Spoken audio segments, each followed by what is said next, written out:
Isso? Não, eu só estou sabendo. Bom, então, agradecer a presença de todos, que eu muito cheio. Não sei se a casa é menor. Tem isso? Tem a casa menor. Mudou. Bom, mas obrigado pela presença de todos. Hoje nós estamos recebendo aqui no nosso ciclo de seminários a professora Shirley Cossidano. Então, vamos falar um pouquinho da professora Shirley. Ela é formada em Química pelo Instituto de Química de São Carlos, em 94. Depois fez mestrado na Química, em São Paulo, doutorado na Poli. E desde 2013, certo? 12, quase, na certeza. Quase. É porque 13 tem totalmente. Desde 2012 é professora aqui do nosso instituto, é professora associada, ela trabalha com essa parte de polímeros, de biopolímeros, biomateriais, celulose e várias outras coisas, e hoje nós temos a honra de receber e ela falar um pouquinho sobre essa classe de materiais. Shirley, muito obrigada por ter aceito o convite. Com essa palavra. Bom, boa tarde a todos, eu que agradeço o convite. É uma honra estar aqui, uma honra e um privilégio.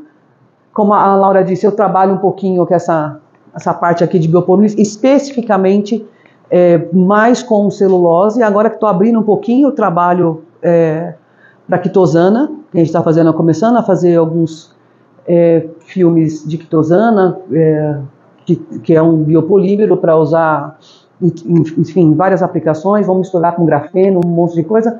Mas aí, quando eles me chamaram, eu falei, olha, então eu vou propor, vou dar um seminário sobre, como está escrito lá, uma visão geral, ainda não sei como que mexe. Aqui. Uma visão geral sobre os biopolímeros, né? Porque é realmente uma visão bem ampla, porque falar de tudo seria impossível, e especificamente de cada um mais ainda, né? Mais impossível ainda. Então, o que eu vou trazer para vocês é o que se tem, o que se fala nesse mundo de biopolímeros, né? Quais são as tendências, o que teve, que é chamado inclusive de velha economia, o que se tem agora, que é tratado como nova economia, e as tendências, tá bom? Então, eu não sei como funciona, interrompe, se tiver dúvida, interrompe. Tá, vocês sabem também, se quiser, tiver uma dúvida que acho que não pode deixar passar, pergunta, senão a gente vê no final, tá bom? Então, como a gente já sabe, né, todo mundo aqui, sem nenhuma exceção, usa plástico todos os dias, né? Então, agora, exatamente nessa cadeira que vocês estão sentada, essa pode até que seu preenchimento seja de madeira, mas essa película aqui de cima é de plástico. E ele usado em embalagem, construção, indústria automotiva, agricultura, enfim, em todos os segmentos da nossa vida tem a utilização de plásticos. E aqui, esses eu citei só para daqui a pouquinho, eu vou falar com um pouquinho mais de detalhe deles. Eu citei só alguns aqui, que são o polietileno, né, que é o plástico das sacolas plásticas, o poliestireno, que é o nosso famoso isopor, né, e tem o nome de poliestireno, o PET, que é famosíssimo nas garrafas e que a gente sabe também que é um grande problema. Aqui os acetato de celulose, os acrílicos que não deveriam, mas que estão sendo usados hoje em dia com outras aplicações indevidas, né, mas eu já falo um pouquinho disso. O PVC, que a gente conhece também dos tubos, e ao nosso redor, quase tudo foi substituído por plástico, né? Então, tudo que se podia usar madeira e metal, boa parte delas foi substituído por plástico. E tem um zilhão de vantagens, que baixa o custo, o peso reduzido. E qual que é a importância, por exemplo, do peso reduzido? Porque, às vezes, quando você vai transportar a matéria, eles cobram por peso, então o frete fica mais baixo. Então, isso aí reduziu muito o custo de transporte. Então, o plástico passou também, apresentava baixíssimo custo, tanto de produção quanto de transporte. Resistência, facilidade de moldagem, e de alguns casos, né, e a produção das mais diferentes peças. seja por molde, seja por sopro, sejam os filmes. Então, o plástico facilitou, sem sombra de dúvida, a nossa vida. Porém, ele trouxe como grande problema, até eu acertar isso aqui vai ser assim, né? Ele trouxe como grande problema o descarte no meio ambiente devido à dificuldade de biodegradação. Ele é extremamente durável, mesmo quando a gente não quer que ele seja durável, né? Tem alguns tipos de plásticos que, segundo alguns pesquisadores, duram até 500 anos, demoram até 500 anos para se tornar, para degradar.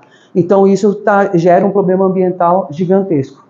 E aqui, como essas imagens aqui que todo mundo também já viu, nas redes sociais ou na TV, em todos os lugares, esse é o problema gigantesco trazido pelo uso do plástico. Principalmente, ainda aqui, nós que estamos na área urbana, a gente vê muito lixo jogado mais na periferia. Mas para quem também vai para os lixões e para quem chega nas costas dos oceanos, lá o problema é gigantesco, né? E só para a gente ter uma ideia, esses dados aqui, desculpa, eu até esqueci, no outro eu coloquei no outro slide, o volume de plástico gerado no oceano é em torno de 10 milhões de toneladas, o que equivale, por ano isso, o que equivale a 23 mil aviões Boeings por ano jogados nos mares. Então, é muito lixo. Imagina, 23 mil, é muita coisa. Então, o que se faz com isso? Porque o que a gente ainda talvez não tenha entendido muito bem, não existe jogar fora, né? A gente não tem como jogar fora, porque não tem como jogar fora do planeta. A gente tem que fazer alguma coisa com isso. E, por enquanto, o que se faz ainda é muito pouco. Até 2030, eles estão esperando aqui 26 mil garrafas de plástico no mar a cada quilômetro quadrado. Eu até procurei aqui se havia já essa referência aqui do WWF, que é de 2019, eles não têm mais nada assim de atualizado, continua essa informação lá no site deles, e é algo que é extremamente preocupante, né? Ainda o que não se sabe, não se sabe muito o que fazer. Aqui, essa tabela, também tirada de lá do WWF, ela mostra o quanto de lixo é reciclado pelos mais diferentes países. O Brasil, por exemplo, ele é o quarto em produção de plástico gerado. Então, aqui, está bem escrito aqui, ó, é um valor total descartado em resíduo sólido, e contando lixo eletrônico e resíduo agrícola. O Brasil é o quarto produtor de lixo do mundo, porém é um dos que menos recicla, por exemplo. É só uma porcentagem de 1,28, que é baixíssimo, né? Então, em alguns slides um pouco mais para frente, a gente vai ver também que o Brasil, por causa de problemas de gestão, por políticas públicas, ele é o que menos vai crescer também com relação à substituição desses plásticos, pelo menos a expectativa, né? E aqui eu coloquei, então, na verdade são 3 notícias, um deles é um site que depois eu até tenho aqui para mostrar para vocês, que fala na pandemia foi o pior dos cenários.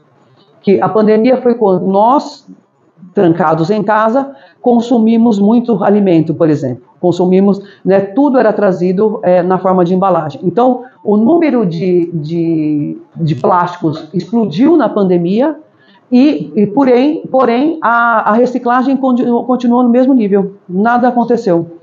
Então, ou seja, o Brasil, infelizmente, ele continua produzindo mais plástico e reciclando menos. É isso que tem acontecido aqui. Esse Atlas do Plástico de 2020, ele é um atlas feito por uma instituição alemã que se preocupou em estudar o plástico o problema do plástico no Brasil. Então, esse Atlas do Plástico é inteiro sobre o problema do plástico só no Brasil. E ele mostra lá que, diferente de outros países, aqui as políticas não têm sido adotadas para se fazer, para se reutilizar, por exemplo, o plástico ou para reciclar. Aqui está estagnado, nada acontece. Então, depois eu mostro para vocês, eu até tenho ali, todo mundo pode baixar esse Atlas, é bem legal de ver. Mas ele traz um cenário muito pessimista sobre a situação do Brasil com relação aos plásticos, né? E o que saiu em 2022, que era um assunto que os cientistas já tratavam, mas que não tinha sido muita coisa publicada no tempo, e aqui a OMS, então, ficou extremamente preocupada quando esse artigo publicado na Nature, sobre a presença de micro e nanopartículas de plástico na atmosfera e no oceano. Então, não basta se preocupar só com os plásticos que a gente enxerga que estão jogados lá. É preciso, além de tudo, se preocupar com os nanoplásticos que nós não enxergamos, e são esses, com certeza, que nós estamos ingerindo. Recentemente, uma amiga que trabalha na Sabesp, eu conversei com ela e ela disse, por exemplo, que na Sabesp não há tratamento nenhum para microplásticos, muito menos para nanoplásticos. Então, nós com certeza estamos ingerindo uma parcela dessas nanopartículas ou micropartículas, porque não tá, aqui no Brasil não tem tratamento, né? E aí, aproveitando então esse gancho, eu resolvi colocar aqui só para a gente ter ideia do primeiro, o que é a definição de um microplástico, né? Um microplástico. Microplásticos são pedaços minúsculos que com menos de 5 milímetros. Então, a gente está falando de algo que a gente ainda consegue enxergar, né? Que é em torno de 5 milímetros, a gente ainda consegue ver. Os nanoplásticos, para quem nanoplásticos, então, como a maioria deve saber, é da ordem de 10 a menos 9 metros. Esse nós não enxergamos de jeito algum. E esses também podem causar, obviamente, sérios problemas à saúde. Então, aí eles são divididos, os microplásticos, eles são divididos em dois segmentos, que são os primários, que eles são aqueles liberados diretamente para o ambiente em pequenas partículas. Então, são os plásticos maiores que a gente os torna menores por qualquer motivo, porque uma indústria vai lá e passa numa máquina como chama? De moagem, que seja, ou aqueles mesmo que nós dispensamos no ambiente e que por intempéries e outras coisas, eles vão se transformando em partículas menores. Então, é preciso frisar, eles não estão se decompondo, eles só estão se transformando em partículas menores. Por exemplo, uma coisa para vocês terem uma ideia do que eu estou falando. Imagina um fio mesmo de macarrão. Pensa no macarrão, né, que a gente está acostumado, que a gente compra, macarrão cru. Imagina um fio de macarrão. É simplesmente cortá-lo em partículas menores. Ele continua com as mesmas propriedades, só que agora em partículas menores. Então é muito mais fácil para o bicho engolir. É muito mais fácil para nós engolirmos. Então, isso são microplásticos. O mesmo plástico, só que em tamanho menor. E o mais para mim, pelo menos, que foi surpreendente, uma das principais origens, a maior delas, 35%, lavagem de roupa sintética. Então, todas as roupas que nós lavamos, elas vão escapando pedaços pela máquina de lavar, pela tubulação da máquina de lavar, e chega ao esgoto e aos rios e oceanos na forma de microplásticos. A roupa sintética é uma das principais causas.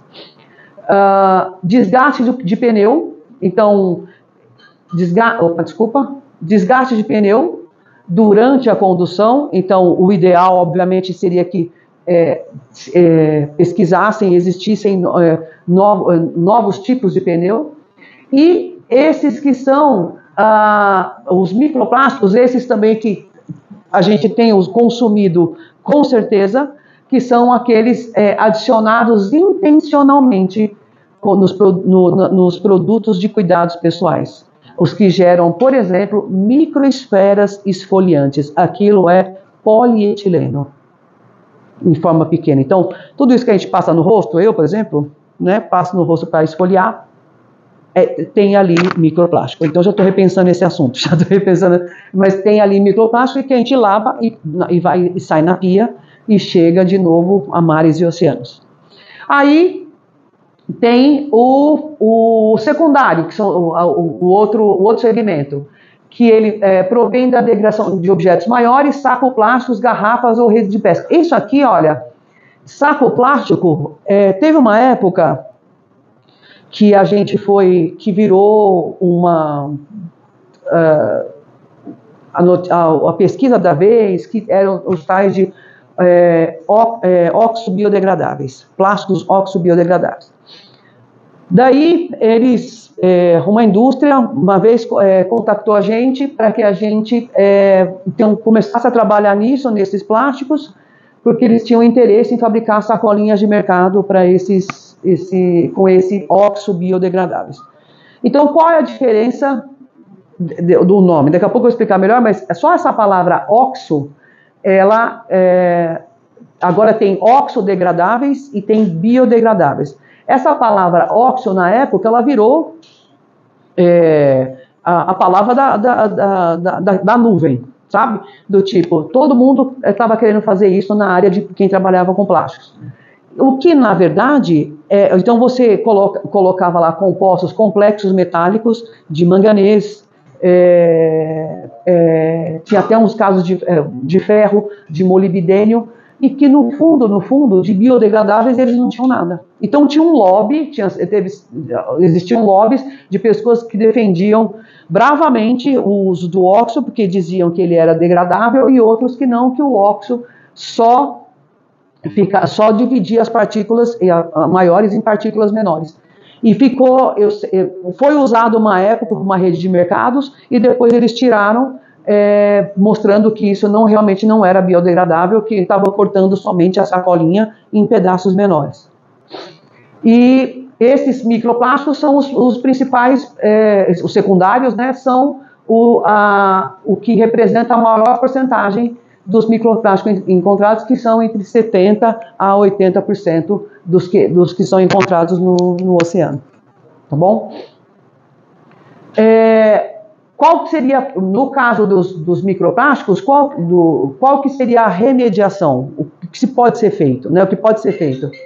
Desculpa. Desliga aqui, Laura, e tirar o som. Aí. A coagulação, então você coloca agentes coagulantes e aí forma uma massa só que vai para o fundo, né? Por exemplo, você vai para o fundo e aí você filtra aquilo, retira aquilo e limpa a água. A eletrocoagulação, que é algo semelhante, porém usando obviamente eletrodos, tal, filtragem em areia, com base em areia. A adsorção, essa aqui essas duas aqui, as duas últimas são bastante utilizadas, que é a degradação fotocatalítica, né, com fonte de luz UV, UVB, UVA, etc. E separação magnética. Então, a separação magnética porque o plástico tem, qual é o princípio? O mesmo princípio usando carga eletrostática, né? Quando você passa um fio, um pente de plástico no seu cabelo, ele gera carga eletrostática. E se você passar, por exemplo, um pedaço de papel, ele sai grudando. Então o princípio é mais ou menos esse. E aí, em alguns artigos, eles mostram o seguinte, o que na verdade deve ser feito, a nossa nova forma de pensar daqui para frente, utilizar como estratégia para minimização plástica. Então, não só reutilizar, mas repensar o uso de plástico. Então ele mostra essa pirâmide aqui às avessas, né, de cabeça para baixo, em que ele fala o seguinte, olha, a opção predileta é o que está naquele topo, né, e a menos favorecida é a que está na parte de baixo, que é então, antes de tudo, é a prevenção. Ou seja, se puder usar algo que não seja de plástico, faça isso. Então, prevenir, não usar. A segunda, então aí seria sim o reuso, aquilo que você tem, que já é de plástico e você tente reutilizar.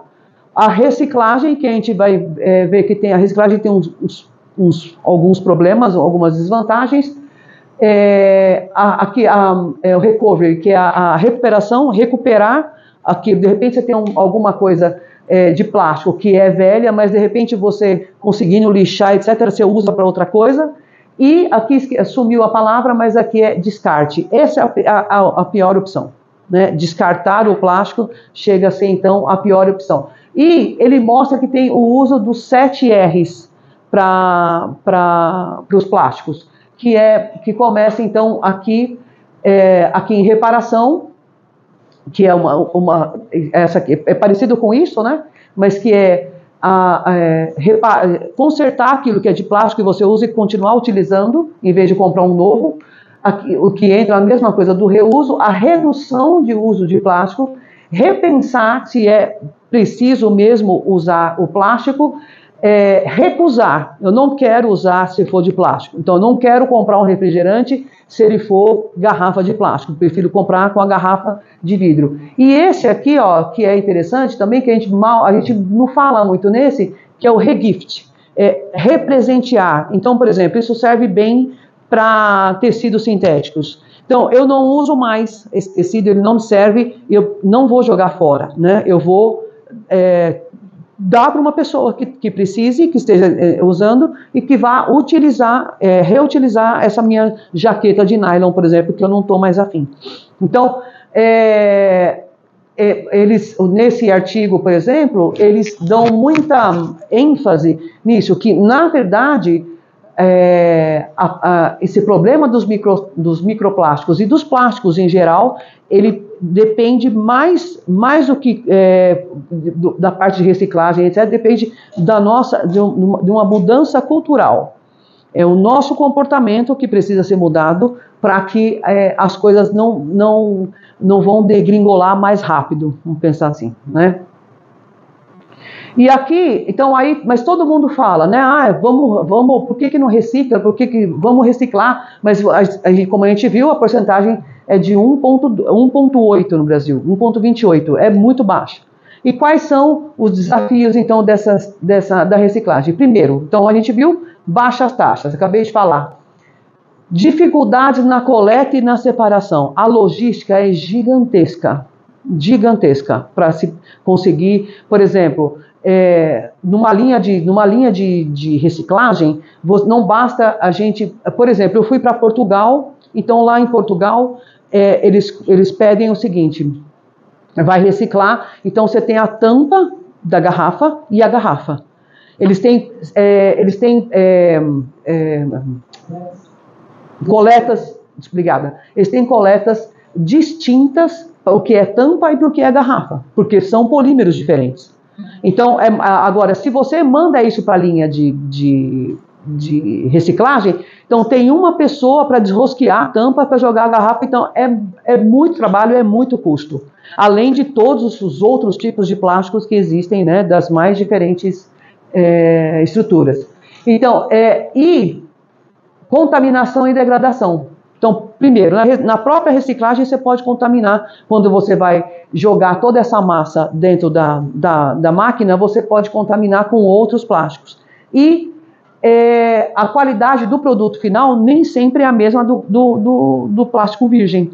Nem sempre, quase nunca é a mesma. A gente não chega às mesmas propriedades mecânicas que tinha o plástico original. Então, a reciclagem pode trazer esse problema de perda de propriedade, tá bom? Outro problema com relação a esse acúmulo de plásticos, né? Políticas públicas e a legislação. Então, aqui no Brasil, ainda nós não temos nenhuma legislação forte que tenha ação em todo o país com relação à implementação de leis para promover a reciclagem e reduzir o descarte. Ou seja, não é crime você jogar o plástico no lixo comum. Então, talvez O dia que isso for crime, for considerado crime, as pessoas passam a fazer. Não é da época de vocês, por exemplo, só de nós professores, mas como tinha aquela... Não, também, né? Quando teve começou a ter multa pelo cinto de segurança, e a gente achou um absurdo na época, imagina, como assim, vai ter multa?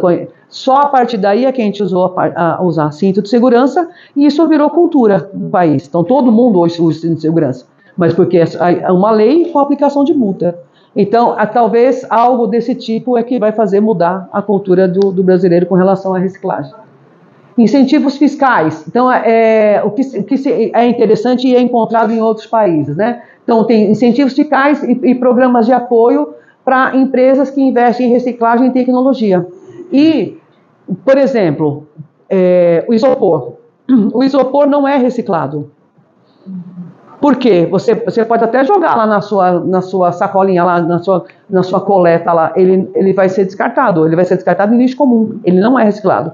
Por quê? Porque é mais caro reciclar o isopor do que produzir isopor novo. Então, o custo é altíssimo. Então, não compensa. Então, enquanto isso não baixar, o custo da reciclagem não abaixar em relação ao custo de produção, não é vantajoso para a empresa fazer reciclagem. E uma outra decisão que seria importantíssima é fazer com que o próprio produtor, que ele se responsabilize, então, por todo o ciclo do produto dele, até chegar novamente à reciclagem. Isso também incluindo multas, etc. Então, tudo em conjunto, né? Aqui também, principalmente, você reduzindo o custo e tendo uma lei de incentivo, talvez essa reciclagem aumente aqui no nosso país, porque, por enquanto, como vocês viram, ela é uma das mais baixas. Aí, esse site aqui, olha, ele é o IFBB, Institute for Bioplastics and Biocomposites. Ele é um site completo sobre os mais variados plásticos e reciclagem de plásticos e biopolímeros que a gente conhece. O que ele coloca? Depois, aqui também vocês podem pegar aqui comigo, então eu passo para vocês, peço para a Laura, os professores passarem para vocês. Ele mostra como que tem andado agora, daqui para frente, porque tudo isso que eu estou falando para vocês são plásticos não biodegradáveis. Aí, com toda essa preocupação, então surgiu essa preocupação de acompanhar o que tem acontecido com os plásticos biodegradáveis no mundo, acompanhando produção e reciclagem dos não biodegradáveis. Então, esse site aqui, ele traz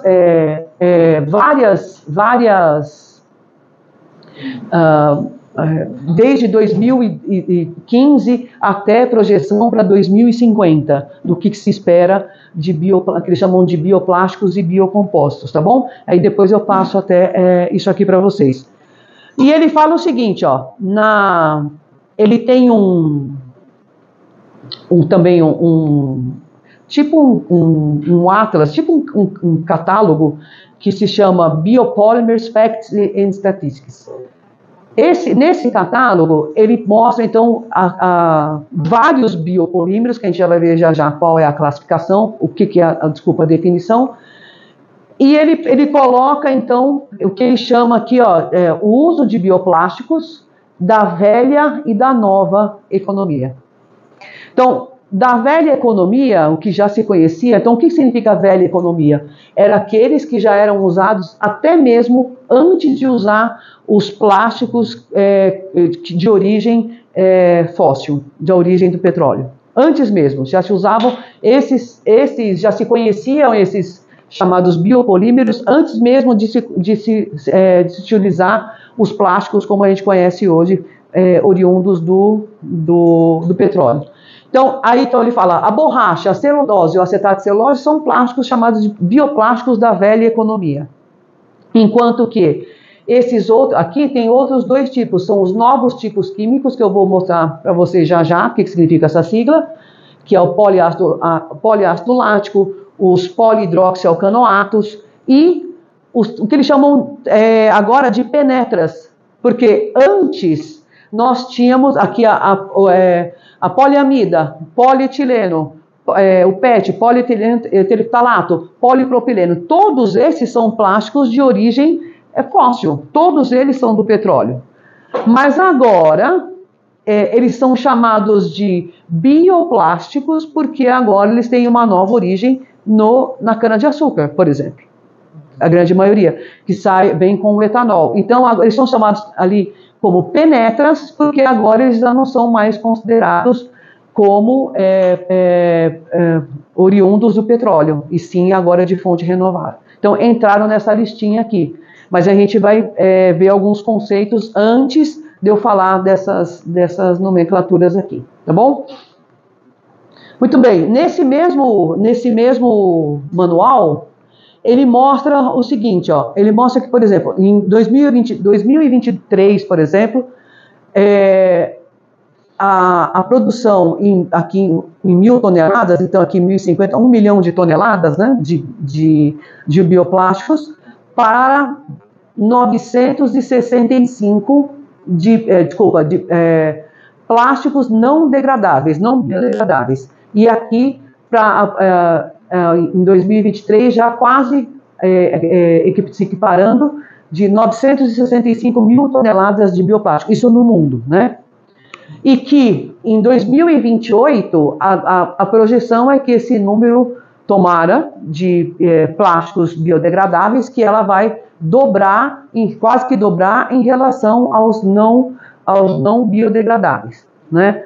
E ele fala também, por exemplo, fala também, até eu tinha um outro gráfico desse, um pouco mais antigo, que mostra que em todos os casos do mundo, os países do mundo, isso tem acontecido, com uma pequena exceção do nosso querido Brasil, né? E aqui, por exemplo, ele mostra que agora, em 2023, olha, essa era a composição, né, percentual de bioplásticos, capacidade de produção de bioplásticos. Então, por exemplo, quem mais produzia bioplásticos era a Ásia, enquanto que por exemplo, uma coisa curiosa, olha só, enquanto que a América do Sul produzia 12%. Ele mostra que essa produção aqui vai aumentar, vai de 50 para 56 na Ásia, por exemplo, e em todas as outras regiões do mundo, menos no Brasil, na América do Sul. A América do Sul, se comparada à produção mundial, a América do Sul vai diminuir a produção de plásticos biodegradáveis. Então, é altamente recomendável, é altamente necessário que a legislação e política pública mude para esse assunto aqui no país, né? Porque ainda ela é muito incipiente, vamos falar assim, né? Ela está muito assim no começo, tá bom? Muito bem. Agora, depois que eu mostrei para vocês essas projeções, agora a gente vai entrar aqui um pouquinho no que a gente chama de definições. Coloquei como definições e conceitos. Porque, então, de tudo que a gente viu, a gente já percebeu então que é necessário a utilização de polímeros que minimizem esses problemas. Quais polímeros? Os biopolímeros, os biodegradáveis, os polímeros verdes, que também tem aqui, né, os chamados polímeros verdes. Qual a diferença entre todos eles? Qual a diferença entre esses? Porque agora tudo se fala, isso é um biopolímero, isso é biodegradável, mas ele é um polímero verde, então ele não tem problema nenhum, né, não faz mal para ninguém, é um polímero verde. Então, o importante é que a gente entenda, e inclusive, entre grupos de pesquisa, há uma briga até para as definições. Tem aí algumas pessoas que não concordam, até em alguns casos eu vou colocar ali uma interrogação, porque não é bem definido o termo que eu vou mostrar para vocês. Então, antes disso, né, para quem nunca teve contato, acho que tem aqui gente da área de ambientais, né, de outras áreas que não seja talvez química, só para dar um conceito bem en passant, muito por cima, assim, e uma ideia muito por cima do que é um polímero, tá bom? Então, polímero, como está lá, é uma molécula grande, feita pela junção de unidades repetidas de moléculas pequenas. Isso é polímero. Tá bom? Então, por exemplo, ó, esse aqui. Então, o que acontece no processo de polimerização? A gente usa uma molécula que a gente chama de monômero, a gente coloca um iniciador, um catalisador, e ela vira um polímero. Então, esse exemplo aqui, ó, monômeros de etileno. Etileno seria, então, aquela molécula CH2, dupla CH2, e que vira, então, o polietileno, né? Vem, então, da onde vem? Monômero é uma palavra que significa, vem do grego, significa e que tem também o sinônimo de mero, né? São uma partícula. Enquanto, então, por consequência, o polímero, que vem do grego, polis, significa muito, e o mero, partículas. Então, muitas partículas. Isso é a definição, é a origem da palavra polímero. E, de novo, né, são macromoléculas formadas pela repetição de pequenas moléculas. Uma analogia que eu coloquei aqui, duas analogias, na verdade, bem bobinhas, mas que dá para a gente entender, por exemplo, o clips seria um monômero, e a gente fazer uma corrente de clips é o polímero. É isso. Sendo que cada célula dela é um monômero. Aqui é a mesma coisa, uma parede de tijolos, né? Aqui o monômero é o tijolo, e aqui ele até chama de politijolo, que seria uma linha dessas, né? E a parede, então, forma a estrutura do polímero. Então, nós temos os mais variados, os polímeros do dia a dia, que são aqui o polietileno, o polietileno que é usado nas sacolinhas, em bandejas, e tudo que vocês... Existem, eu nem vou entrar aqui, mas existem subdefinições de polímeros, né? Então tem polietileno de alta densidade, polietileno de baixa densidade. Então, e tudo isso tem características físicas e propriedades mecânicas totalmente diferentes, né? Por exemplo, aqui o polipropileno, esse aqui que é o poliestireno, né, que tem na sua cadeia o anel aromático, que é o isopor, esse é o poliestireno. O cloreto de vinila é o PVC, o acetato de polivinila, o polivinilalcool, ele tem dependendo da densidade dele, ele é um pouco mais parecido até com o acetato de óculos, assim, mas óculos são sempre o acetato de celulose que se usa. Esse aqui, olha, esse aqui, ó, esse é o polimetilmetacrilato. O polimetilmetacrilato é um acrílico que vocês conhecem aí do dia a dia, que algumas pessoas estão usando para colocar no bumbum e morrem. Porque no menor sentido colocar acrílico no corpo. Então, não vou lembrar o nome da moça que era modelo, que colocou acrílico, injetou acrílico e ele solidifica no corpo. Imagina um objeto estranho no corpo e as pessoas estão colocando isso em clínicas, na clínica, estão colocando em clínicas de beira sim. Viva a nossa educação. É o mesmo caso, que não convém aqui, mas é o mesmo caso da falta de informação de aplicar fenol no rosto. É o mesmo caso, né? E as pessoas estão colocando PMMA. PMMA é o acrílico. Aqui não tem nenhuma peça aqui de acrílico, mas esse acrílico a pessoa está colocando no corpo para deixar o bumbum ou o rosto mais redondo. Quadrado. Pois aí o que acontece? Não poliu, não ficou brilhante daquele jeito, enfim. O poliuretano, que vocês com certeza conhecem, que hoje em dia talvez ele esteja mais em desuso, não sei, porque ele é usado muito utilizado em colchão, é a espuma dos colchões, mas ele foi modificado principalmente pelas molas, substituído, quer dizer, né, pelas molas ensacadas. Então hoje as pessoas têm colchão de molas ensacadas, mas o colchão, o forte lá de espuma é o poliuretano. E ele já tem também... Oi? Agora é bola de futebol. Então, agora tem bola de futebol, é bola de futebol. De poliuretano. Tênis também, né? Tem poliuretano.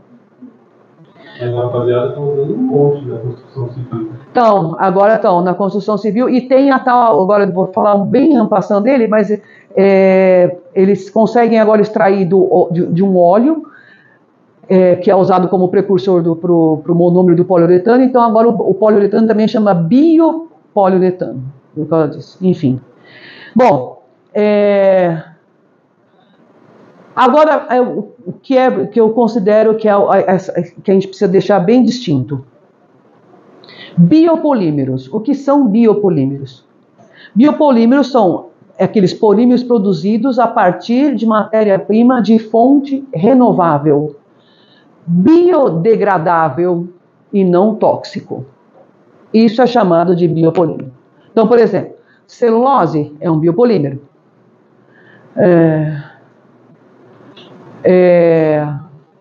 A gente vai ver quitosana é um biopolímero.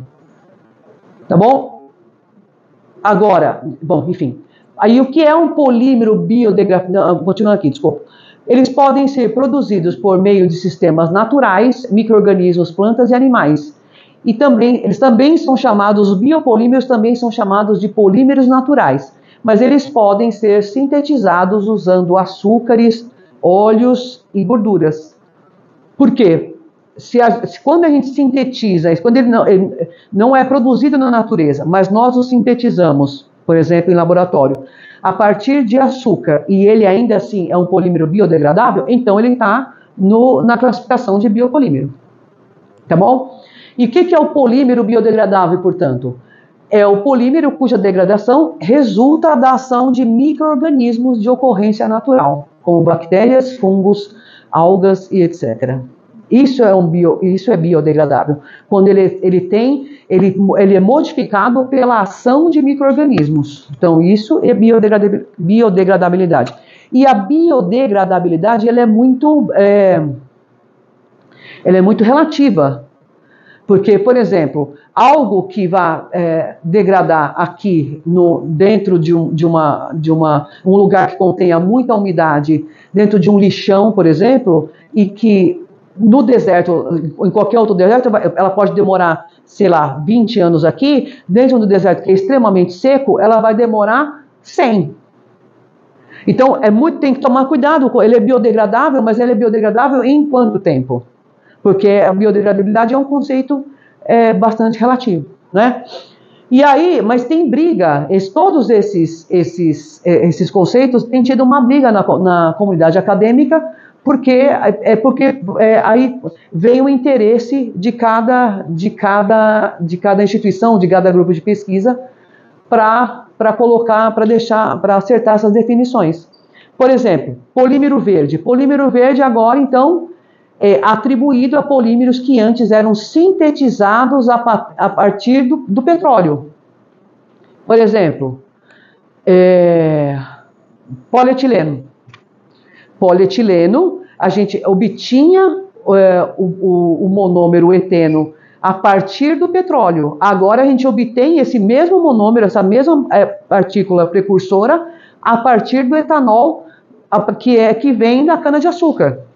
Agora, então, ele é chamado de polímero verde, porque não tem mais como única fonte o petróleo. Então, agora, ele vem da cana-de-açúcar. Mas tem muita gente que trata ele agora como biopolímero. Se vocês encontrarem agora e falam, mas o polietileno é biopolímero. Entendeu? E que é um conceito errado, porque ele não degrada, ele tem as mesmíssimas propriedades do mesmo polímero produzido a partir de petróleo, a mesma, a substância é a mesma, a molécula é a mesma. Então, ela só é obtida de fontes diferentes, mas ele tem as mesmas propriedades, inclusive a não biodegradabilidade, tá bem? Isso aqui, ó. Então, ele mantém as mesmas características dos polímeros obtidos de fontes fósseis, mas só pelo fato de serem provenientes de fontes renováveis, eles são erroneamente classificados como biopolímeros. Eles não são biopolímeros, porque, então, de novo, pela definição, biopolímero ele é obtido a partir de fonte renovável e ele é biodegradável. E as duas coisas, tá bom? Tudo bem? Então, existem algumas classificações. Eu peguei essa classificação aqui, que aparece na maioria dos artigos, que são, então, classificando alguns polímeros quanto o fato de ser biodegradável ou não. Então, dentro dos biopolímeros, nós temos os que são chamados de naturais e os sintéticos.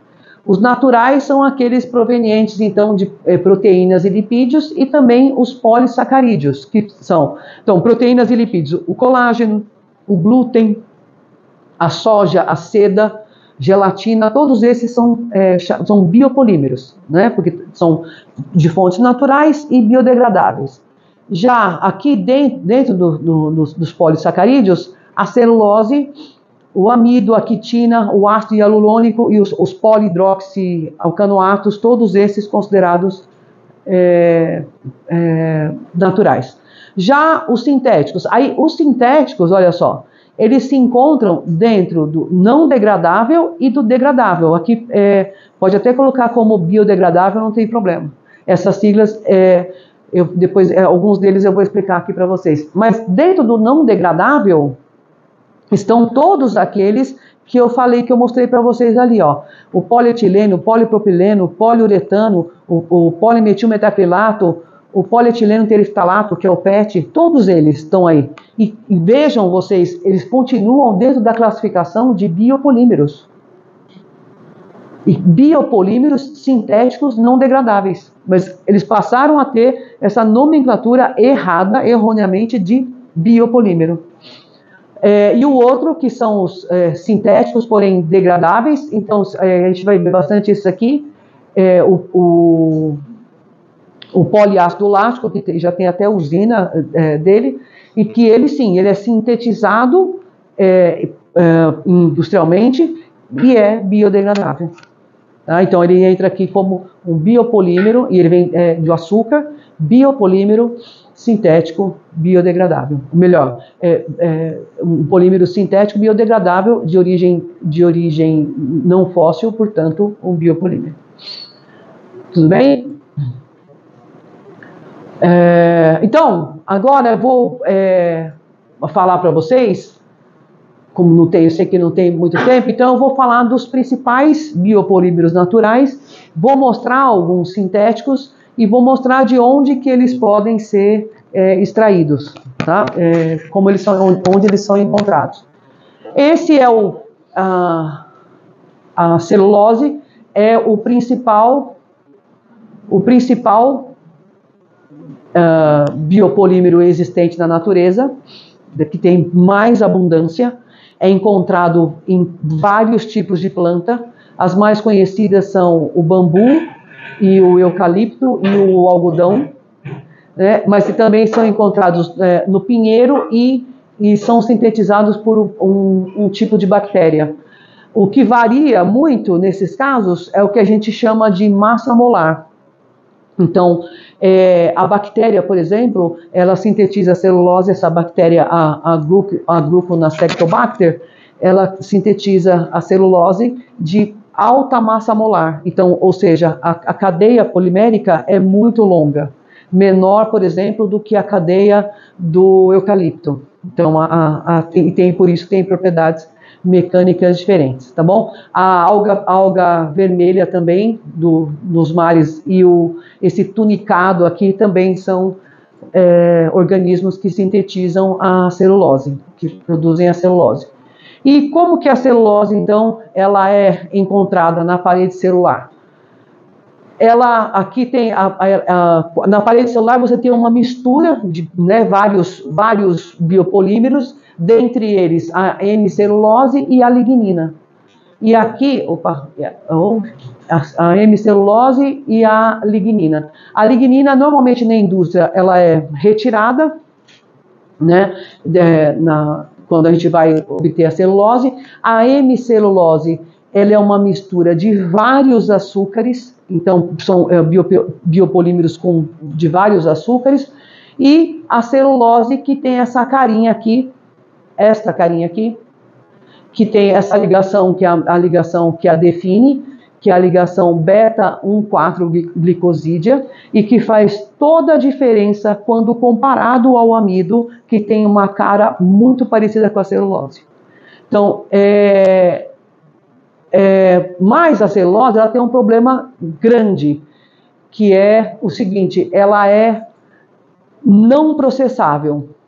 Ou seja, ela tem, se você começa a processar a celulose e aumentar a temperatura para colocá-la num molde, por exemplo, para você colocar dentro de uma injetora e colocá-la num molde, o que acontece? Ela decompõe. Você não consegue fazer molde de nada de celulose. Então ela é chamada de um biopolímero não processável. Por causa disso, a celulose precisou ser modificada. Então, ou derivatizada, que é como a gente costuma chamar. E o que é isso? Esses grupos OH aqui da celulose, que são 3 em cada unidade, esses grupos OH, eles podem ser modificados por reações químicas. Então, a gente transforma esses grupos aqui, que são álcoois, nós podemos transformá-los em ésteres ou em éteres. E aí, quando a gente faz isso, muda toda a característica da celulose. Quando a gente faz isso, então, para poder modificar a celulose, claro, todo mundo, esqueci de falar, todo mundo sabe que a celulose, o maior uso dela é para papel, né, para a indústria de papel. Mas para todos os outros casos, a gente precisa modificar a celulose. Então, quando a gente modifica a celulose, a gente consegue esses éteres, por exemplo, que são chamados os hidroxis éteres. Então, hidroxipropil, hidroxietil, enfim, hidroxietilmetil, e esse aqui, que ele também é bastante famoso, que é a carboximetilcelulose, que é usado também como espessante, e uma dos usos da carboximetilcelulose também, ela também é encontrada até em esmaltes para unha, né? Então, mas tem um zilhão de aplicações. E os ésteres de celulose, que é quando a gente troca, então, esse R que está aqui, tem éteres e ésteres. O éter, quando a gente quer trocar esse R por esses grupos alquil, e quando a gente troca por um ácido carboxílico, então ela vira carboximetilcelulose, ou a gente coloca carbonilas aqui e ela vira os ésteres de celulose. E os ésteres, aí sim, esses passam a ter mais aplicações do que a celulose propriamente dita. Porque aí, por exemplo, a celulose sozinha, ela é utilizada basicamente para membrana de diálise e esqueletos, né, de tecidos de engenharia, estruturas de tecido de engenharia. Agora, já os seus derivados, muitos deles são usados em emulsionantes e embalagens, já começaram a usar em embalagem de alimento. Um dos usos muito conhecidos dos ésteres de celulose, do acetato de celulose, é na indústria de cigarro. A indústria de cigarro, onde que entra o éster de celulose? Na bituca do cigarro, o filtro do cigarro, que é não biodegradável. Não é biodegradável. Então, é um dos problemas que se tem, é jogar essa bituca fora, porque ela não é biodegradável. A celulose, sim, porém, o acetato de celulose, não. Por exemplo, esses aqui, o acetato de celulose que é usado na bituca do cigarro, no filtro de cigarro e nos óculos, eles não são biodegradáveis. Vários outros, todos esses aqui, basicamente, são biodegradáveis. E o acetato, não. O butirato já é, o acetato não. Então, esse é um dos problemas ambientais também, que apesar de você encontrar de estatísticas que o número de fumantes diminuiu, agora tem o uso do cigarro eletrônico, mas ainda os filtros de cigarro são um problema ambiental. Muito bem, então vou tentar fazer aqui rapidinho, olha isso, esse aqui, então esse é o amido. Aí,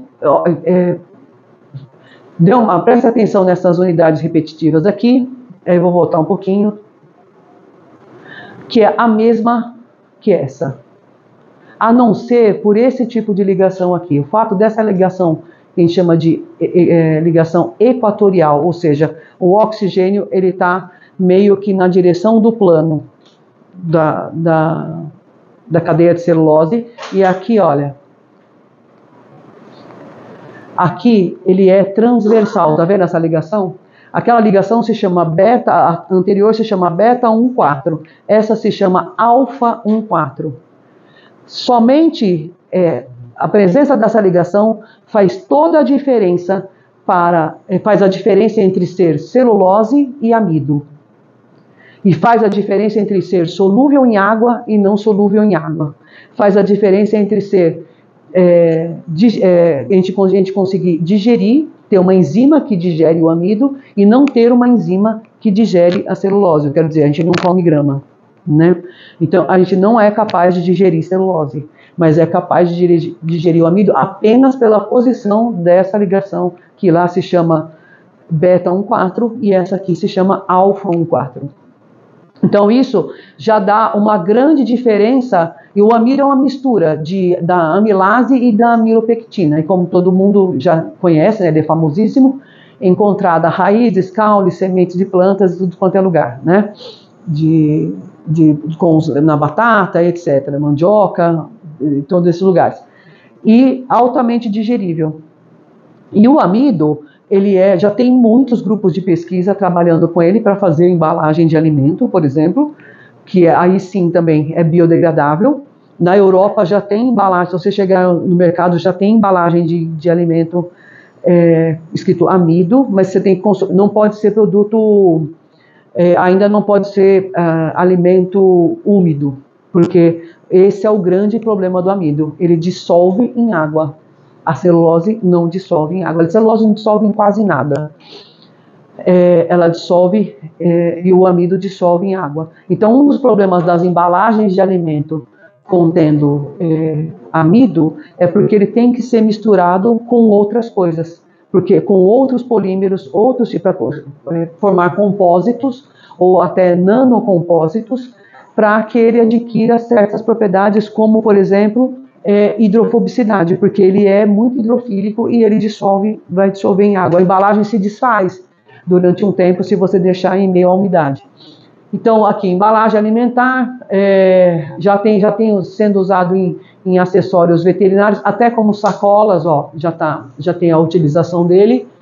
E produtos, e aqui, olha, artigos funerários, quer dizer, que já é algo que você vai colocar, vai enterrar e ele vai biodegradar, né? Então já é algo como até vestimenta para pessoas mortas no funeral já está usando de amido, tá bom? Para evitar até inclusive o uso de roupas sintéticas, né? Quando vai enterrar a pessoa. Bom, o segundo mais abundante da natureza é a quitina, que é encontrada em exoesqueleto de muitos artrópodes, né? Quer dizer, insetos, lagostas, caranguejos, é encontrado a quitina. E é a precursora de algo chamado quitosana, porque com a quitina, propriamente dita, ela é um biopolímero, o segundo mais abundante, mas a gente não faz quase nada com ela. Quase nada. Ela tem propriedades mecânicas que não são boas, não é processável, não se consegue fazer quase nada com ela. E aí, então, isso aqui, ó, isso é uma questão entre os pesquisadores, a partir da quitina, que tem essa cara aqui, que tem um grupo, né, uma carbonila aqui, um grupo amida, a partir da quitina a gente consegue a quitosana, que é a deacetilação da quitina. O que significa deacetilar? A gente vai e tira esse grupo aqui. Não tira de toda a cadeia, mas tira a maior parte. E aí, quando a gente faz isso, ela se transforma na quitosana. E aí sim, agora, a quitosana tem sido um dos biopolímeros mais utilizados, por exemplo, na área de medicina, na biomedicina.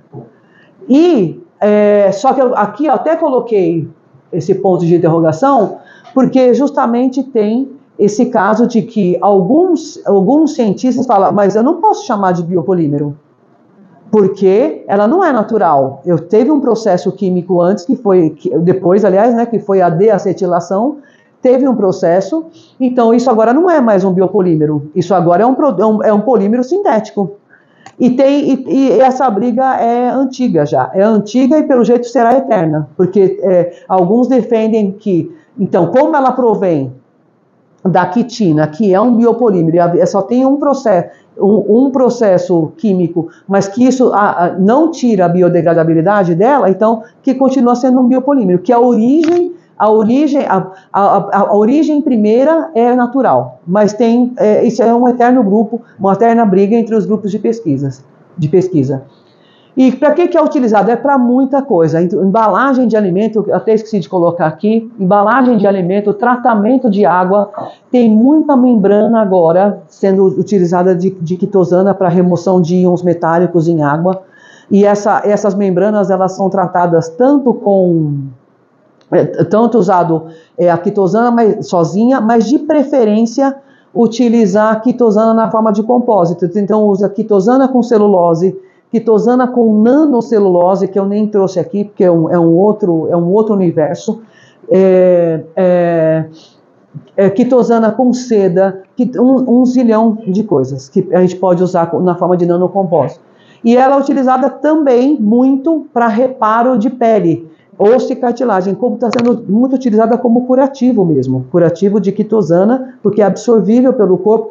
Uma das vantagens maiores da quitosana, que é da celulose também, quando ela é utilizada, é a biocompatibilidade, porque além de ser um biopolímero biodegradável, é também biocompatível. Então, é usada para muitos procedimentos no organismo, inclusive para a liberação controlada de drogas em animais e humanos, que é o tal do drug delivery, em que você já usa, então, comprimido, que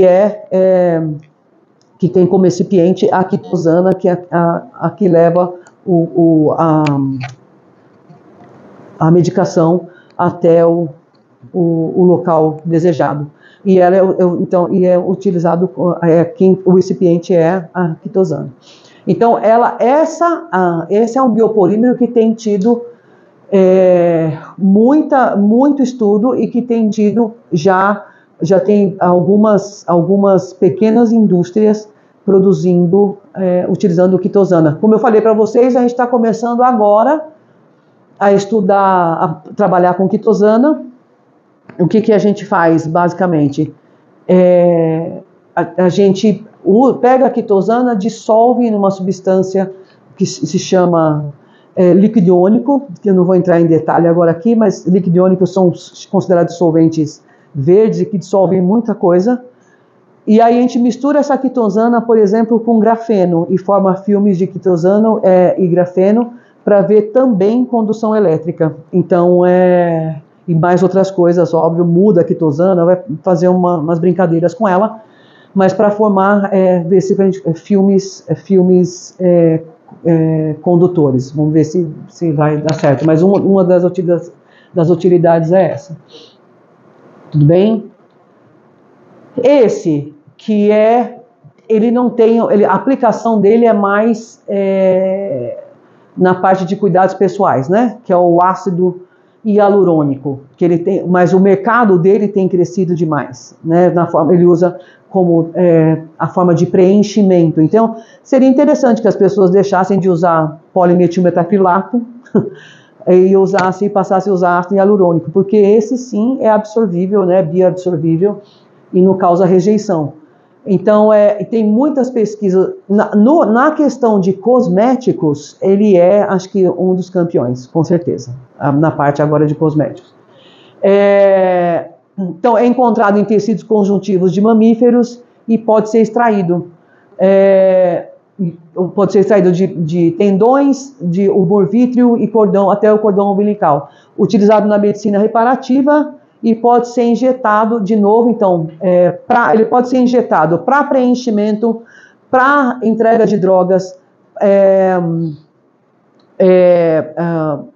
para usado como anticorpo, um zilhão de coisas. Então, ele, acho que talvez possa estar falando besteira, mas de tudo que eu já vi e tal, depois da quitosana, ele é um dos que mais tem crescido na área de biopolímeros, porque principalmente na área na área medicinal, né? Na área medicinal e estética. E a diferença, olha, se vocês perceberem, voltar um pouquinho aqui, todos eles, olha, eles têm a mesma cara da celulose. Então, são muito próximos, né? Ó. Opa. Então, aqui, ó. Aqui tem a cadeia de celulose, que são os grupos OHs. Depois, aqui, o amido continua igual, só que continua com os grupos OHs, só com as hidroxilas, mas muda só essa ligação aqui, esse tipo de ligação.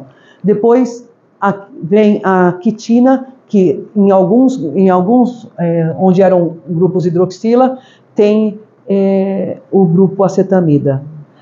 Aí se passar para a quitosana, a gente troca a quitosana por um grupo amina. Aliás, só também uma informação, esse grupo amina aqui, dependendo do meio for ácido ou básico, uma das grandes propriedades da quitosana é que ela vira um quaternário de amônio, que isso aqui vira NH3+, e ela tem caráter antimicrobiano. Então, a quitosana é um excelente antimicrobiano, por isso usado nos curativos também. E aqui, olha, o ácido hialurônico, como eu estava falando, a mesma coisa. Ela tem essa cara aqui, ó, aqui tem um ácido carboxílico, aqui continua com a acetamida, que é da própria quitina, mas se vocês perceberem, a estrutura principal é a mesma sempre, só mudam aqui os substituintes, o que dá algumas propriedades diferentes entre um biopolímero e outro, né? Agora sim, esses aqui são outro tipo, são os polihidroxialcanoatos, os PHAs. Os PHAs são uma classe de biopolímeros que são produzidos por micro-organismos. Então, eles são produzidos, por exemplo, por bactérias. E são poliésteres formados por carbono, hidrogênio e oxigênio. Simplesmente só isso. Não sai disso. Então, olha só como que eles são. Isso aqui, ó, é a parede celular de uma bactéria.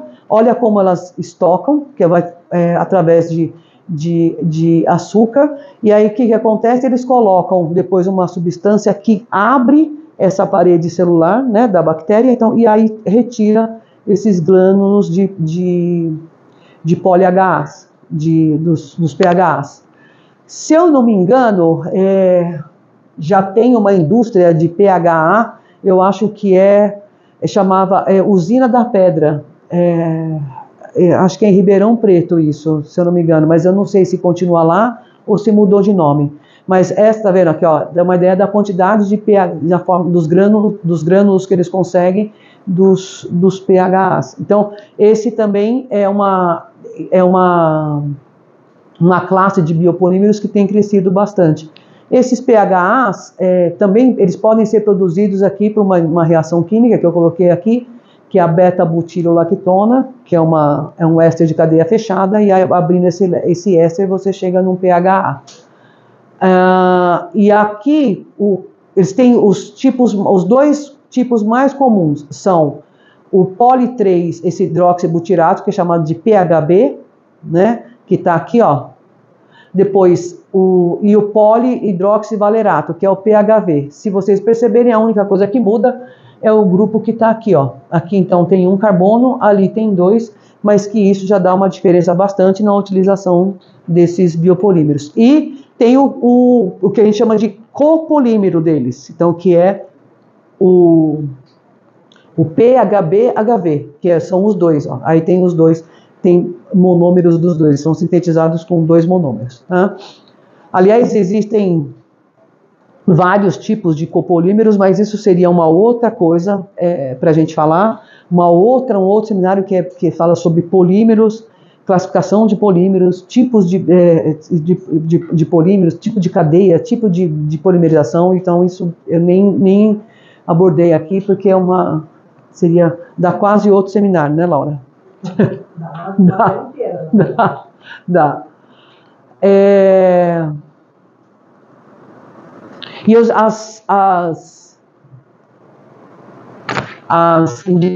usos deles, né, as aplicações. Propriedades semelhantes ao polipropileno. Aqui, apesar, olha só, a estrutura é bem diferente, né? Tá vendo? Aqui, esse é o polipropileno e esse é o PHB, esse é o polihidroxibutirato. São estruturas diferentes e eles têm propriedades muito parecidas. Veja aqui o polipropileno, aqui esses copos desse tipo aqui, ó, que vocês olham, que vocês já têm utilizado, são tipos de PHBs, tá? Então, e aí são usados já estão usando em adesivo e tinta. Eu tenho uma aluna que ela está trabalhando na BASF e ela falou que eles já estão, parece que, incorporando lá os PHBs. Então já estão, principalmente na parte de adesivos também. São utilizados para implante médico e todos eles, como vocês podem perceber, todos esses biopolímeros podem ser utilizados como drug delivery, né? Qual que é um problemão deles? Estreita a janela de processabilidade. O que significa isso? Você tem uma faixa entre a temperatura, a TG, que é o chamado de temperatura vítrea do polímero, que é uma temperatura onde você tem, vamos dizer assim, o amolecimento das cadeias poliméricas, e a temperatura de decomposição. Então, ele tem uma janela muito estreita. Isso significa que se você começa a aquecer para ele passar para o estado líquido, ele chega primeiro a decompor. Então, você não consegue deixar o polímero fluido para processar. Então, isso é um problemão. Ele é muito rígido e quebradiço, né? Então é difícil para aplicar, por exemplo, para filmes e embalagens, né, de alimentos, é muito difícil, e ainda tem um alto custo de fabricação em relação aos polímeros convencionais. Então, ainda essa é uma barreira que é colocada ainda para os usos dos PHAs. No caso, esse em particular do PHB. Tudo bem? Agora, aqui, um outro biopolímero, mas que não é um biopolímero de proteínas, né? Tem uma cadeia proteica, que é a seda, que é a nossa conhecidíssima seda, né? Que é produzida pelo bicho da seda, que é esse Bombyx mori, e é uma complexa mistura de aminoácidos. Então a cadeia, olha só, eu coloquei uma representação de cadeia, mas a coisa é muito mais complexa, e ela tem sido utilizada também agora numa proporção agora maior como biopolímero. Lá no laboratório a gente passou a fazer vários testes agora com seda, o que a gente fazia com celulose. Na verdade, a gente está fazendo testes para ter, o nosso interesse é verificar o quanto o líquido iônico que a gente sintetiza, o quanto que ele dissolve desses biopolímeros. Então, da celulose a gente já tem lá uma porcentagem de 20%, por exemplo, que a gente está conseguindo dissolver com os líquidos iônicos. Agora a gente começou a fazer com a seda, para ver o quanto, porque qual que seria o interesse de dissolver esses biopolímeros? É reutilizá-los. Há uma parte também de estudos que é a reciclagem de tecido.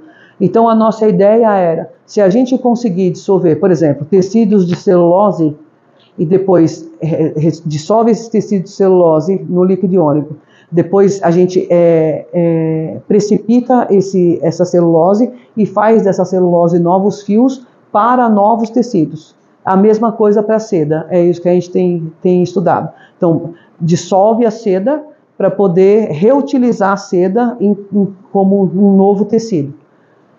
Então, aí a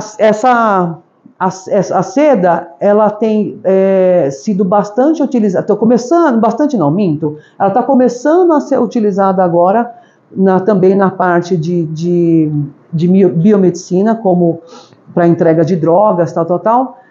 e também na área de preenchimento. Só que a seda, ela tem, é incrível isso, mas ela é um biopolímero que ela traz problemas sociais e ambientais. Porque, por exemplo, a China é a maior produtora de seda, é a maior produtora, dona de fazendas de bicho da seda. E só o que acontece? Para esse bicho da seda, ele se produz, ele produz o fio através das folhas de amora, é o bicho da seda de amora. Então tem que ter muitas plantações de amora. Então você já devasta a floresta para plantar pés de amora. E todas as pessoas que trabalham nessas fazendas são mais ou menos em regime de semi-escravidão, né? Ou regime, como que é o nome agora que usa? Regime... Como, semelhante à escravidão. Então, degradante. Esse caso. E alguns ainda, o pessoal do Greenpeace, etc., porque em um determinado momento esses bichos, eles produzem, cada casulinho desse dá até 1000 metros de seda que esse bichinho produz. Para retirar o bicho do casulo, o que eles fazem? Eles pegam o casulo e jogam o casulo em água fervente e mata todos os bichos. Então, aí o pessoal já também das instituições do Greenpeace já não quer mais porque está matando o bicho com sofrimento. Então, já não vai mais, enfim. Então, a produção de seda é um processo não limpo. A produção de seda, apesar de usar um processo natural, o bicho da seda que faz tudo, né, sozinho, é um processo que é um processo não limpo, na verdade, que eles chamam é um processo degradante, na verdade, porque tem muitos problemas ambientais e muitos problemas sociais. Então, por isso, eles nem estão considerando a seda ultimamente como um biopolímero, por causa de todos os problemas que ela tem trazido na sua produção. Não é? Quais as aplicações? Como eu disse, a aplicação ainda está muito no começo, né, muito incipiente, mas ainda a maior aplicação é na forma de compósitos, biomédica, que escrevi errado, na área biomédica, mas na forma de compósitos. E ela já tem sido usada como nas membranas ultrafiltrantes, né, que é aquelas que usam na descontaminação de efluentes, tratamento de água, para tirar, por exemplo, íons metálicos, né? Aqui eu só coloquei esse aqui ficou bem ruim, eu tinha ficado boa, eu juro, mas agora está bem ruim, não dá para ver quase nada. Esse é o que foi obtido num laboratório, colocando seda e nanofibras de celulose, e eles conseguiram essa estrutura aqui, usado como uma membrana de ultrafiltração, que eles chamam de sistema, dava para ver direitinho, agora aqui não está dando para ver, aquele que eles chamam de shish-kebab. Shish-kebab é aquele, quando você vai em restaurante árabe, que eles têm um espeto que é carne e legumes, carne e legumes. Então eles chamam essa estrutura de shish-kebab, colocando um espeto sobre o outro, que eles ficam, porque ela adquire uma parcela de seda e uma parcela de nanofibra de celulose, uma parcela de seda e uma parcela de nanofibra de celulose. Dá para ver direitinho na figura, aí não dá para ver. Porém, como eu disse, né, já há muitas controvérsias na produção devido a esses problemas ambientais, né, que a produção de seda tem causado. E a China, mais uma vez, é a detentora da maior produção. Essa que é chamada da velha economia, né, que é a borracha natural, que é conhecido como que vem da seringueira, extraída da Hevea brasiliensis, e é a nossa famosa borracha natural. Quis colocar pelo menos um slide aqui para a gente lembrar dela, né? Que ela tem sido substituída pela borracha sintética, mas que ela é uma das primeiras que surgiu junto com a celulose como sendo um biopolímero, né? Então aqui tem a estrutura, que é o isopreno, e aqui o poliisopreno, e o que confere normalmente, né, as borrachas, o que difere as borrachas de plásticos é justamente essa dupla ligação que aparece aqui, né? Então isso é que dá essa ideia de elástico, né? De elástico. Já terminando, nós temos aqui agora que eu chamei de biopolímero sintético, esse é o PLA, que estava naquele fluxograma lá atrás que eu coloquei, um dos, né? Que é o poliácido lático. E o poliácido lático, olha, ele é sintetizado em laboratório a partir do lactídeo, né? Desse aqui que é um açúcar, ou do ácido lático. Mas ele é considerado um biopolímero, porque ele é proveniente de fontes naturais e é biodegradável. Então, um biopolímero por concepção. Ele só fala que o ácido lático é precursor desse lactídeo e ele pode ser obtido a partir da glicose e extraído de diferentes substratos como milho, batata, beterraba, cana-de-açúcar e resíduos de agricultura, por fermentação bacteriana ou por síntese química. Esse PLA, ele já tem sido usado, olha só, aqui na produção de alguns instrumentos na área também de biomedicina, como parafuso, né, colocar parafuso no corpo e que depois vai ser absorvido pelo corpo. Aqui então, implante cirúrgico, em vez de já tem gente que está colocando, em vez de colocar o metal, já está colocando o PLA.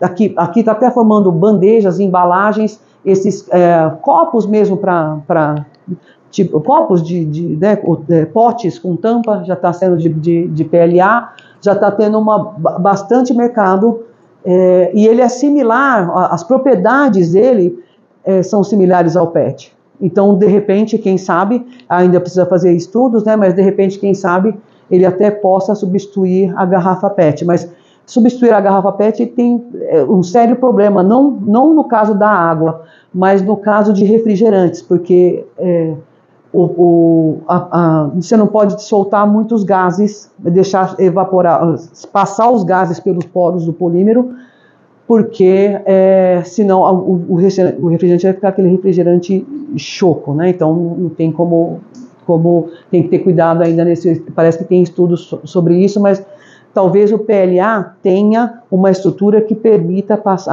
uma passagem maior de gases, que para refrigerante não é uma boa ideia, não é uma coisa muito boa. Tudo bem?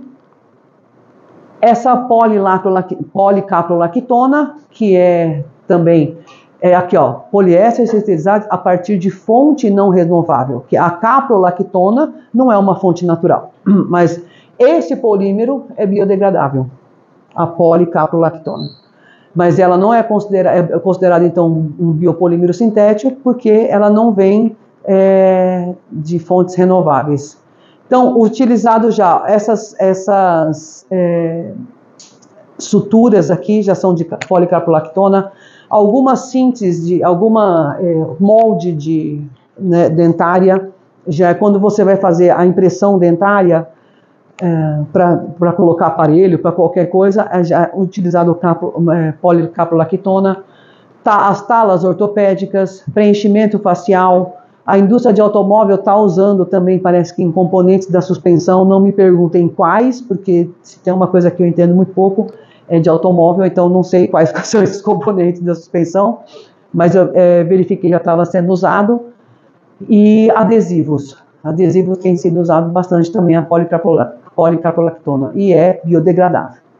Muito bem, agora chega esse, ó, esse que é chamado então de plástico verde. Então tudo que a gente viu ali, com exceção desse último que eu coloquei, que é a caprolactona, ela não tem fonte renovável, mas ela é biodegradável. Então era do agrado de muita gente. Agora, este aqui, ó, que está chamando como biopolímero sintético e que tem muita gente bronqueada com isso, é porque justamente ele não é biodegradável. E ele só é chamado de plástico verde porque ele tem fonte no etanol, por exemplo, de cana-de-açúcar. Mas não, ele não é biodegradável. Então, olha só, aqui eu coloquei isso. Este cara aqui, ó, o eteno, que é o monômero do etileno, que é o monômero do polietileno, ele é obtido do petróleo. Mas agora a gente está conseguindo obter o mesmo monômero do etanol, fazendo aqui uma reação de eliminação, quando tira hidrogênio. Então, e aqui forma, então, do álcool, a gente forma um alceno. Por esse motivo, então, repetindo, por esse motivo somente é que ele é chamado de plástico verde. E a Braskem fez uma propaganda sensacional sobre isso. Não, porque agora o nosso plástico é plástico verde, que não sei o quê, mas ele continua sendo o mesmo polietileno que não degrada. Continua sendo um problemão.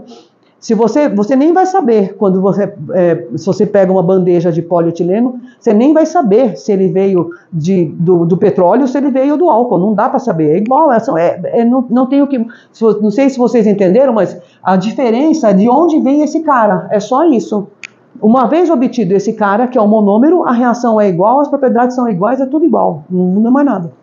Tá? Então, é mera propaganda, que eu diria até em muitos casos propaganda enganosa, que pessoas mais leigas vão acreditar que eles estão fazendo tudo, tudo limpíssimo e que não está contaminando o ambiente. Não é verdade. Né? Ui. Pois é. Mesma coisa, a mesmíssima coisa. E a mesma coisa acontece identicamente com o tal do PVC. A única diferença, ó, que vocês observarem, quando aqui é hidrogênio, a gente tem o eteno ou etileno, é a mesma coisa. Aqui tem um cloro a mais, é só isso.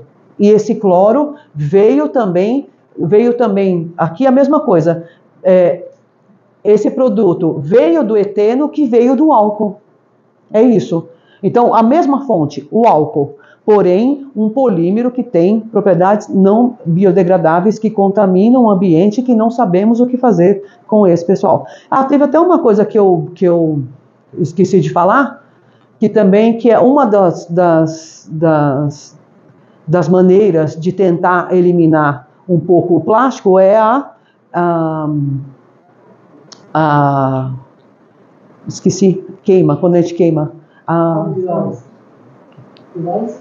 Incineração, obrigado. A incineração. Só que a incineração, dois problemas. Ela é caríssima. A incineração é caríssima até para produtos químicos. Aqui a gente sabe aqui na universidade, quando a gente tem que incinerar produtos químicos, é um custo alto. Então, para incinerar plásticos, também, um custo altíssimo. E estamos jogando, então, gases tóxicos para a natureza. É isso. Então, não resolve o problema, né? De um jeito ou de outro, dá tudo na mesma. Então, o PVC que eles também vendem como sendo agora um plástico verde, que é a mesma coisa do polietileno, o mesmo problema. A fonte só é que muda, mas as propriedades não mudam e nem a biodegradabilidade. Tudo bem? Aqui, olha, esses aqui tem, como eu estava comentando naquela hora, tem o que eles estão chamados de penetras naquele catálogo também. Eles falam esses aqui, ó, os poliuretanos, que eu falei para vocês, que o professor Mauro também lembrou que agora estão preenchendo bola. Então, eles chamam de biopoliuretanos, porque agora eles descobriram um óleo de um vegetal que consegue transformar na molécula do poliuretano, e no monômero do poliuretano, e aí então faz a polimerização normal, tudo igual. As poliamidas, idem. E esse PBS, que é usado em embalagem de alimento também, e muitos em redes de pesca, que também tem origem de petróleo, também continua tudo igual. Esses polímeros verdes são assim, olha, só mudou a fonte, mas o problema continua idêntico. Tá bom? Bom, eu acho que era isso, que eu falei, como falei para vocês, é uma visão bem ampla do que existe. Tem muita coisa para ser dito sobre isso. Cada um desses polímeros daria praticamente que quase uma aula. seus usos, como produzir, etc., propriedades mecânicas, todas as definições, mas é uma visão bem rápida e bem um pouco ampla que eu trouxe para vocês, para se ter ideia do que é um biopolímero, né, e os problemas que nós temos se de verdade a gente não passar a cobrar mais coisas do nosso governo e se a gente não mudar a postura. A gente tem que começar pela gente, é a gente que tem que mudar a postura. Se isso não acontecer, nada mais. Então, assim, aquele pequeno fato de você, por exemplo, se chega um canudo plástico, eu já não estou... então, são pequenas coisinhas, sabe? Que você fala assim, eu não vou mudar o mundo com isso, mas você começa a mudar o seu micromundo. E aí, de repente, você consegue chamar a atenção de outras pessoas e assim vai. Porque, senão, a gente está destinado a morrer intoxicado por todos esses plásticos que nós mesmos estamos descartando lá no ambiente. Tá bom? Essas são as referências que eu usei. Ainda tem mais algumas coisas que nem coubei, mas eu não quis. E depois eu tenho ali os links. Eu passo para a professora, ela passa para vocês. E era isso. Obrigada.